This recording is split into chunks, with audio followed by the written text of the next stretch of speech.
My stepfather treated me like a house sitter while sneaking off on vacation with my mom and his kids. I walked out, exposed lies, and reclaimed my life.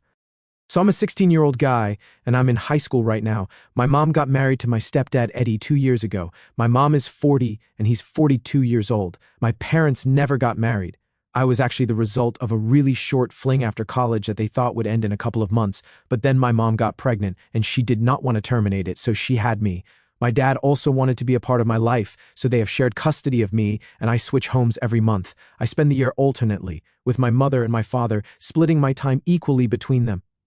I love my parents, and I know that both of them have made quite a number of sacrifices for me in order to be close to me. The first and biggest one is that they have had to live in the same city for years, so I don't find the commute between the two houses too difficult to deal with. I did not know about it earlier, but now I know that both my parents have had to give up on multiple opportunities to rise in their careers just because they had to remain in the same city and live close to each other, all for my sake. My mom apparently also had to reject several men who were head over heels in love with her because of the child, because she wanted to focus on raising me instead of getting married and having to deal with having a husband and balancing her work life and her personal life and all that jazz. I know these things now thanks to Eddie indirectly because he's not exactly the best stepfather that one could ask for, and my mother has had to tell me all of this in order to make me accept him because she thinks that if she could make so many sacrifices for my sake, I should be able to return the favor at least a little bit and accept Eddie. I don't know how that works because I did not ask her to make these sacrifices for me. She could have easily just terminated the pregnancy or just let my father take over raising me entirely, but anyway, I never argued with her about any of this because I love her and I want her to be happy. So I was ready to accept Eddie even though he was not a very nice guy. By not a nice guy, I don't mean that he's mean to me in any way whatsoever, I just mean that he doesn't like me, and he doesn't bother to hide it. I don't know what kind of 42-year-old has issues with a 16-year-old guy, but he definitely does. I don't know why he doesn't like me because I never did anything to piss him off, and as a matter of fact, I have always tried to be nice to him because that's how my family has raised me. To be nice to everybody even when they show you that they don't like you. He never speaks to me rudely and never makes comments about me. The reason behind that is that he doesn't speak to me at all. He pretends like I don't exist in the family, and this has been going on for the past 3 years. I literally have no idea what I ever did to piss him off. But one day he just decided that he was not going to speak to me, and he was going to treat me like I was not there at all. It is the weirdest thing in the world, and I'm not really used to this kind of treatment. It's like he's giving me the cold shoulder for something, but I don't know what it is, so I can't even fix my behavior because I don't even know what his problem with me is. My mother says that that's just the way he is. He does not have a problem with me, but he doesn't necessarily like me either. However, I feel like if you don't like somebody, there should at least be a reason for it, especially when you're 42 and the other person is literally just 16. I guess it has something to do with the dynamics of me being my mother's first child or whatever, I don't even know. But the bottom line is that he does not like me, and he has made it very obvious. Earlier, we used to get on okay. And the first couple of times that he came home, he would interact with me, and ask me all sorts of questions about my life. And I would be very polite and answer him, but after one visit, he just decided that he was not going to speak to me. It was very random, and I did not understand why he did that at the time. I did not question it, because I thought maybe he had just forgotten to say hi to me or whatever. But then it happened so many times it became hard to ignore, so I even asked my mother if I had done something to make him angry, because he was acting like I was not there in the house, and he would turn his face away every time I entered the living room or any room that he was in. She did not tell me anything about it. She just said that he was trying to wrap his head around the fact that now he would have to deal with me being there all the time, and maybe he was just not used to it because before this, he'd only dated women who did not have kids. I found that hard to believe because he himself had 2 kids. He had 2 sons. One was 15 and the other was 12. Their mother had passed away in an accident after the younger sibling was born. Also, it was not true that I would be there all the time, because as I had mentioned above, I used to go to my dad's house to live with him every other month. But anyway, a few months passed that way, and eventually I just accepted the fact that this was how he was, and he was not going to speak to me anymore. After a year of being in a relationship, he proposed to my mother, and they got married a few months later. After their marriage, Eddie moved into the house with his kids. Before that, I had only met his children a couple of times, and even they had been taught by their father not to speak to me. It was just so crazy, and I don't even know how I dealt with that for so long, for years, as a matter of fact. Before getting married, Eddie and my mother used to live separately because Eddie's mother was really sick, and she used to live with him. But after they got married, he decided to move her in with his sister so she would be able to take care of her, and he moved in with my mom into our house with his children. I don't know if any of you guys have ever experienced this, but it's really not easy to live in the same house with a bunch of people who won't talk to you and pretend that you don't even exist. But I had to put up with that, and it made me feel really bad because I felt like I was a criminal of some sort, judging by the way they treated me. The worst part was that I never got to find out what I did wrong in the first place. I still have no idea, but at least I'm not living with them anymore, so it doesn't matter. Years passed, and their behavior did not change even though I got used to it. I was already used to Eddie not speaking to me whenever he would come over to visit my mother, which was quite frequent, and after they got married, I got used to him and his kids living in the same house with me and not speaking to me. Every time I would go to my mother's place, I would have to prepare myself mentally to only talk to my mother for the next couple of weeks. She was the only person who would speak to me in that house, and everybody else pretended like I was not there, like I was invisible. It was hurtful, but I did want to spend time with my mother, so I had to deal with it because I knew that she was not going to talk to Eddie about it. Trust me, I had tried to convince her numerous times to talk to him about it and get to the bottom of this, or at least try to solve it, but she told me that she had already spoken to him about it, and there were a couple of personal reasons that she could not disclose to me, which is why he refused to acknowledge my existence in the house, and she could not do anything about it because she understood where he was coming from. She also understood why I felt bad about it, but I would just have to suck it up and deal with it. If I tried to argue with her and stand up for myself, she would get all emotional and tell me that I was being ungrateful because I was overlooking the fact that she had made so many sacrifices for me. So I could surely just give Eddie a pass for behaving with me the way that he did and just deal with it for her sake. I wanted to fight with her, but I did not want to hurt her feelings. I never even told my father about any of this because I knew that if he got to find out about it, he would be very upset and would definitely drag my mother for this. They were very different people and had very different ideas on how to bring me up, so they kept having little arguments and fights. But I knew that something this huge would probably lead to my father filing for full custody or something extreme. I did not want to stir up drama, so I avoided telling him and pretended that everything was fine with my mother and her new family. Eddie and my mother had been together for 1 year before they got married, and it has been 2 years since they have been living together. So I have been putting up with this sort of behavior for 3 years now, and I have been pushed to my limit and stretched very thin. Recently, what happened was what really pushed me off the edge, and I decided that I was no longer going to put up with this. Last month, I was supposed to be spending the month at my mother's house, and as usual, Eddie and his kids had been ignoring me. I was already going through a rough patch because I had been fighting with a couple of my friends from school, and I was really not in the right headspace at the time. So about 2 weeks ago, when I woke up one morning and I realized that the house was absolutely empty, I started losing my mind over it. Even up until the night before, everything had been normal, or as normal as it gets in my mother's house. They had all been talking to each other and ignoring me, but there was no mention of them going anywhere at the time. But when I woke up the next morning, I saw that the house was empty, and I immediately called my mother up to ask about it. I had no idea where they were, but thankfully my mother did answer the call. When I asked what they were playing at, she told me that she, Eddie, and the kids were going out on a little trip for the week and asked me to stay in the house and take care of it.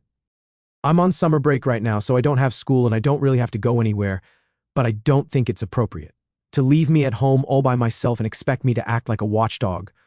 I was not on board with that plan, and I told my mother that I was not ready to stay at home all day and watch the house. If she wanted something like that, she probably should have just amped up the security around her house instead of tricking me into staying home. I was also just mostly upset that they had not even told me about their plan to go out on the road trip and left me at home all by myself. They didn't even have the courtesy of letting me know about it beforehand so I could decide for myself if I wanted to do it or not. I probably just would have said yes. Because, as a high school guy, there is literally nothing more that we want than an empty house all to ourselves. I probably would have invited a couple of my friends over and lived it up for a few days, but I was so pissed off that I didn't even feel like doing that because my mother was treating me like crap, and it made me feel really bad. I was also fighting with my friends, so I did not really have anybody to invite at the time, and I was just going through an overall bad time. I told my mother that she needed to apologize to me for doing this, and I could understand that Eddie did not like talking to me, but the bare minimum that they could do was at least tell me that they were going out somewhere before they left. It was not very nice to just wake up one morning and realize that you were all alone. She told me that I was making a big deal out of this and that I needed to get over it. She did not even wait for me to respond, she just hung up the call. When I tried to call her back, she did not accept it and texted me back saying that she was trying to enjoy her trip and that she would talk to me once she was at the hotel. I was so upset about everything that I decided to leave. I knew that it would mean that the house would be completely empty, but I didn't care.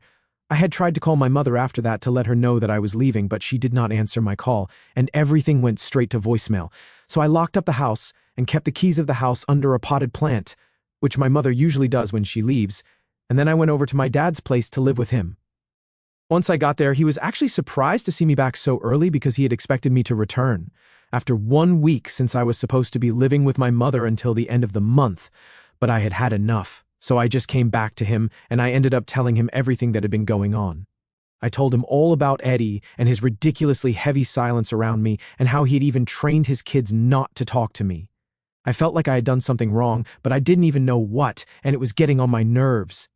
Then I told him how my mother did not even want to talk to him about this and just let everything go on the way it was, no matter how much it hurt me. Her excuse for that was that she believed that he had his personal reasons and they were valid, but she was not even willing to tell me what those reasons were, so I would be able to make sense of what was going on around me. I had put up with this for long enough just for my mother's sake. I wanted her to be happy, and she kept reminding me that she had made so many sacrifices for me in her life, so I could do this for her. But this was getting way too much to take. I was not going to tolerate it anymore, and I was done. I had to tell my father about it because he deserved to know what my mother was putting me through, and maybe he would be able to do something about the situation because I was just so sick and tired of being treated like this, even when I have not done anything to piss anyone off, and I have always tried my best to be kind and compassionate towards everybody. Then I told him about how my mother had left me at home alone without even telling me that she and her husband and his kids were going out, and she just expected me to agree to take care of the house and make sure that everything was in its place and live on my own for the next week, just because she wanted to take a trip. That was not even my biggest problem. My problem with that was she did not even think that it was important to tell me about it. When I tried to talk to her, she just kept hanging up and declining my calls like I was not even important to her. She had really crossed a line, and I couldn't put up with this anymore. After I was done telling my father about all of this, I started crying because I didn't realize just how much all of this had been weighing on me for the past couple of years. I did have a normal relationship with my mother before that, but after she got together with Eddie, everything changed and nothing was the same anymore. I felt like I was insignificant to her, and it was very difficult for me to accept. After venting to my father about all of this, he just said one thing to me, and that was that he was going to take care of everything for me now. He was obviously very upset, but whatever he had to say to my mother, he did not say any of it to me. He just told me that he was really glad that I had shared this with him, and now it was all off my chest. He told me that I was going to be living with him, and if I wanted to go back to my mother, that was my choice, but he would not suggest doing that to me. Anyway, I'd been living with him, and I did not try to call my mother after that day, and the funny part was that she didn't try to call me either. The least that she could have done was try to keep in touch with her son, whom she had left at home all on his own while she traveled with her new family. I was really emotionally hurt by what she was doing, but after speaking to my father, I was feeling considerably lighter, and I had decided that I was not going to let this bother me. For about 5 days, we had no contact, and then when she finally called me, I thought it was going to be to check up on me, but when I answered the call, she was yelling at me at the top of her lungs. It took me a few seconds to realize that she was yelling at me because I had left the house and they had been robbed. Apparently, a lot of stuff that they had left in the house was now gone, including the television and a couple of other expensive items. For some reason, she was blaming me all for it. I don't know why she was doing that because I had tried to call her and inform her that I was leaving and I was going to stay with my father. After she had stopped yelling, I told her that I was not happy about the way she had been treating me, and I had tried to contact her several times after she had hung up, but she kept declining my calls, so she told me that I could have texted her, and as valid as her point was, I told her that I didn't do it on purpose because I was mad. I thought it was very obvious, and I had made it very clear to her that I was upset, so she should not have expected me to stay back in the first place. We got into a massive fight about it because she believed that I should have stayed at home no matter how angry or upset I was because this was a matter of safety and she had been trusting me and counting on me, but I did not tell her to do that. In fact, I had tried my very best to let her know that I was leaving and I did not want to stay at home alone, but she disregarded all of my calls, so now she had to pay the price for it. These were the consequences of her actions, not mine. I found it very ridiculous that they were trying to blame this all on me, including Eddie. The first time that he spoke to me in the last couple of years, and it was only to yell at me and blame me for my carelessness. He said a couple of other very confusing things as well, like he had always known that I would be the cause of ruin for them. I don't even know what that is supposed to mean because we don't even interact. I don't know how he came to that conclusion without even speaking to me. Anyway, my parents are now fighting because my dad thinks that this is my mom's fault, and so do I, but she thinks that this is my fault, and now my mother is demanding that my father pay her for the damages since she thinks that if he is defending me for doing this, he should be ready to pay the price for it. I don't understand what to do now, and she will only drop it if I at least apologize to her and her family. I don't want to do that, but I also don't want her to keep bothering my father either.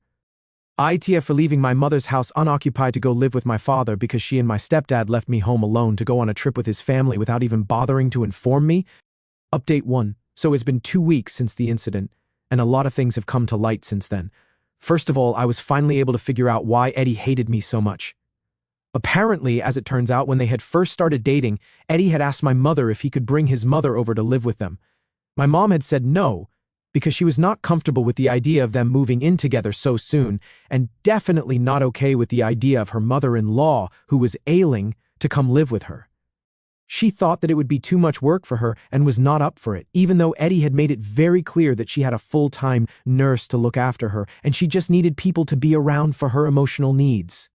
My mother was already not ready to move in with Eddie and be together. She did not want the extra baggage of having her mother-in-law live with her. But instead of being upfront with him, she pinned it all onto me, and this was about 3 months into their relationship. We were getting pretty serious about each other at that point, even though I think it was way too soon for them. But anyway, that's my mother's choice, and I don't want to comment on that.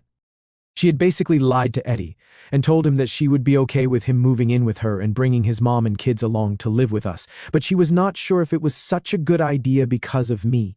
She had made me sound like some juvenile delinquent and told him that she had dated a couple of men in the past, but they had all been driven away because of me.